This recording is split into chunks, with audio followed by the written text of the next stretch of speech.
Ayan mga boss, so kanina naghanap ako ng magandang spot. So andito ako sa kabila, no. Ching spot ako.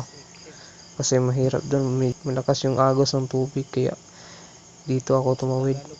Kabila. Siyempre yung spot natin mga boss, sobrang lalim. Pasensyahan nyo na yung boses ko yan kasi meron akong sipon mga boss. So ayan, no, binigyan tayo.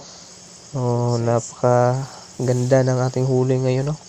Good size. So kikita natin, susukat natin sa chinelas natin.